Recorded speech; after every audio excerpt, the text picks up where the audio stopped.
আসসালামু আলাইকুম। আজকে আমি আপনাদের সাথে শেয়ার করব গুগলের একটি নতুন এআই টুল, গুগল নোটবুক LM, যেটা আমাদের এডুকেশনাল পারপাসে বা আমাদের রিসার্চে, আমাদের এডুকেশনে অনেকটুকু হেল্প করবে।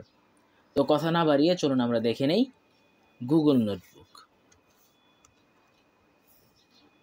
প্রথমে আমরা গুগল নোটবুক সার্চ করব। আমরা এখানে দেখতে পারবো গুগল নোটবুক LM।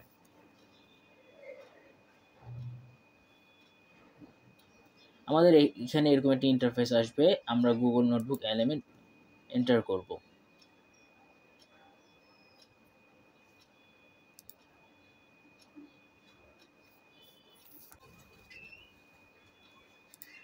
আমরা নোটবুক LM এ চলে আসছি। আপনাদের এরকম ইন্টারফেস নাও থাকতে পারে। আমি এর আগে কাজ করছি, যার জন্য আমার এরকম ইন্টারফেস চলে আসছে। প্রথমে আপনাদেরকে সাইন ইন করতে বলতে পারে, আপনারা সাইন ইন করে নেবেন।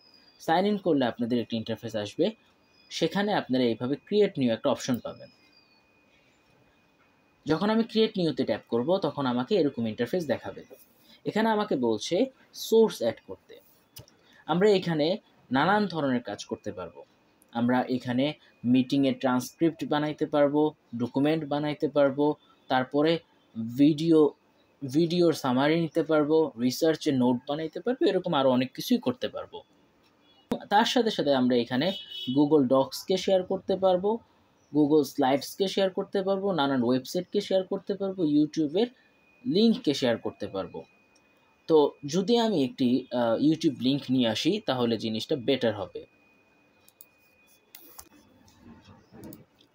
আমি এখানে ইউটিউব থেকে টাইপস্ক্রিপ্টের উপর একটি ভিডিও নিয়ে আসছি। তো আমি এটা ইউটিউবে পেস্ট করে দেব। এখানে আমি লিঙ্কটা পেস্ট করার পরে ইনসার্ট করব।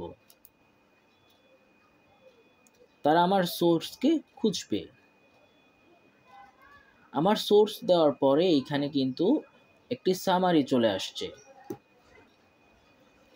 আমরা এখানে চাইলে টাইপ করতে পারি আমাদের এই ভিডিওর উপর কি দরকার।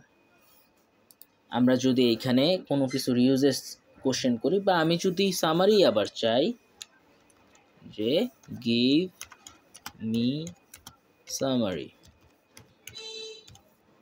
এবং আমি চ্যাট বাটনে ক্লিক করব। এখানে প্রথমে সে ভিডিওকে অ্যানালাইজ করবে। এখানে দেখুন চলে আসলো এই ভিডিওর উপর কি কি সামারি হতে পারে। এখানে এই ভিডিওর পুরোপুরি কথাটা চলে আসলো, যে ভিডিওর মূলত কি কি কিওয়ার্ড বলেছে বা কি কি বলেছে। এখানে আমাকে আরও অনেক কোশ্চেন সাজেস্ট করতে পারে। আমরা চাইলে এগুলোকেও দেখতে পারি। যদি আমি এটা বলি যে explain how জেনারিক্স codify relationship in TypeScript function, আমাকে দেখুন আমাকে পুরোপুরিভাবে অ্যান্সার দিয়ে দিছে। আমরা চাইলে এখানে নোট আকারেও এটা সেভ করতে পারি। আমরা যদি নোট আকারে সেভ করি, তো এইখানে এবং আমরা আমাদের নোটের নামও দিতে পারি। আমরা যদি টাইপস্ক্রিপ্ট নাম দেই, এবং আমরা এখান থেকে বের হয়ে যেতে পারি। তো দেখুন আমাদের টাইপস্ক্রিপ্ট নামে কিন্তু একটি নোট চলে আসছে। এখানে আমরা দেখতে পারি আমরা কি কি করেছি না করেছি, কি কি সেভ করেছি, এবং তার সাথে সাথে আমরা এটার উপর কিন্তু আরও কোশ্চেন করতে পারি, এবং তার সাথে সাথে অন্যান্য চ্যাটও কিন্তু দেখতে পারি যে এই বিষয়ে আমরা কি কি চ্যাট করেছি।